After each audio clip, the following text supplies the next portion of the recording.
Alright, so we got ourselves a fun one here, brothers and sisters and non-binaryers, however you end that. So here is this is a 13 year, 4 month.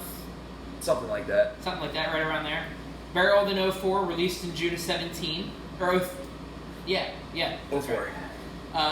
This is the 25th anniversary edition of the Knob Creek. This is a single barrel. It's at 122.1 proof. 122.1? I thought this one was 124.8. Oh, it's higher. Yes. Okay. No, this one is unfiltered. This one is uncut, unfiltered. Oh, okay. I was looking at the wrong thing. Yes, so this is not like the standard single barrel at 120. This one is like uncut, unfiltered like they do Booker's.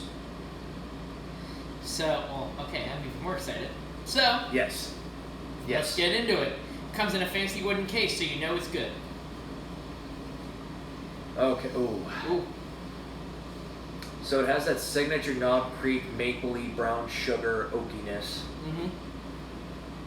A little bit of oak tannin on the nose. Obviously a little bit of ethanol because we just opened this bitch like literally 2 minutes ago. Yep. I can't wait to revisit this in a Although, Knob Creek lineup. I will say the ethanol on this is lighter than the other ones we did in whenever we neck poured them. Like this one is like probably the easiest smelling neck pour of all of them. Agreed. So let's stir this Very up. sweet. Oh yeah, like Very brown sugar and like a little bit of oak spice, but it's mostly a brown sugar bomb. Yeah. Oh, let's get into this. Oh. Yes. Yes. Yes. Oh Yes. my. There's almost no heat on this, and this is the neck pour. There's a little bit of cinnamon spice. It is also the most viscous Knob Creek. Oh my god. It almost drinks like you're drinking syrup. It feels almost like it has that kind of presence, that kind of viscosity. Oh my god. To it. So the front end is all maple, brown sugar, and caramel. In like the most rich, dark way possible. Mm-hmm. And then it has like cinnamon, not even bark, it's like whatever the highest grade cinnamon you can put on a dessert is, that's what I'm getting in this. Right. And then a little bit of oak spice, like throughout it, like to add that like spicy character so that you know it's higher proof. Right. And then ton of vanilla on the finish. Like this is my ideal, like this is probably the perfect bourbon for me. Like if I could buy this bottle over and over and over and over again. So I have to ask you a question for the audience. This or the batch of Stag we had? I would take this over Stag every single day of the week. I might be with you. I think I would take this over George And I can't Stag. believe I'm saying this. I feel like the Stag is almost easier to get. It might be. I feel like we lucked out by me finding this in a store. And you know what the sad part is? This sat on fucking shelves for 3 years. This didn't sell out until November of last year in PA. Now this was also in like the western part of the state. Now I should add, I got these in Delaware, covered in dust, at a store in Millsboro, literally called Millsboro Discount Liquors. It was a tiny store, but it was one of the biggest hauls I got from anywhere. This is where we also got Knob Creek 12 cask strength. And so this is priced at $140 at these stores. I think it I want to say MSRP was $130. I think it was $120. I think MSRP was $120. Let's see. I still have the thing open on Breaking Bourbon. Because that's where I went to look. MSRP $130. It is a slightly higher rye in the sense that Buffalo Trace Mash Bill number 1 is. So 12-13%. Yeah. No age statement, but this is obviously around the 13-year mark. And yeah, this is beautiful is what this is. It's the most heartbreaking thing about this bottle is that it's a single barrel, and I'm never going to see this again because Knob Creek doesn't do uncut, unfiltered. They do almost all the releases at 120. The only other thing that was technically uncut, unfiltered was the 12-year cask strength, which is pretty much on the exact same level as this for me. Yeah, I'm enjoying this more than I thought I would, and I thought I was going to like it.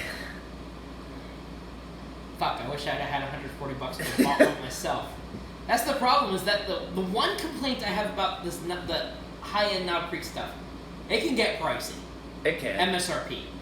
Because some of my favorite bottles MSRP, like, just for some examples, all the makers, 70 or under. I've never seen a maker's MSRP under 70-ish. The 1792s, MSRP, my 12-year that I put up there as one of my favorites is a $50 bottle. Yeah. Even the Weller's MSRP in the 50s or lower. Yeah. These MSRP high, but if I had to buy one of those $50 bottles on secondary for more than this, or buy this, I'd buy this any day of the week.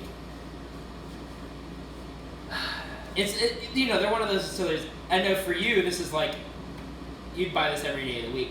For me, the only thing that stops me is the price tag, because there's other stuff that I wouldn't say are as good, but are more than enough for me at a lot lower price, and that's literally my only complaint about this.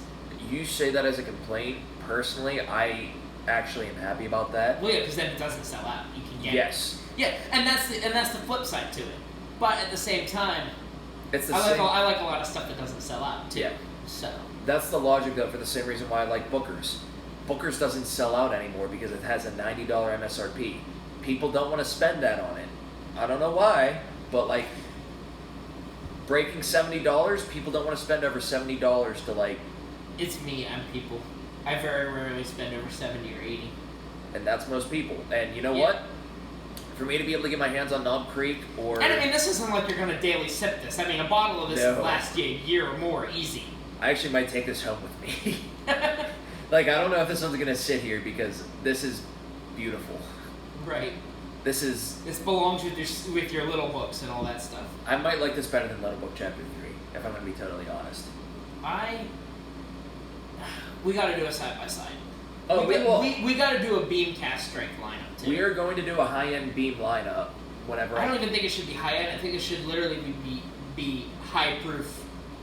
We could beam. do that too. Because I mean, we got the little books. We got multiple batches of Bookers. I mean, you got at least 2 or 3, and I do. And I got Boston batch. Yep. By then, we might have another batch if the new one comes out. We got these. We got Knob 12 cast. We got enough to do a lineup just of cast strength beam. Which that would be my ideal lineup because Yeah. I am a whore for Jim Beam.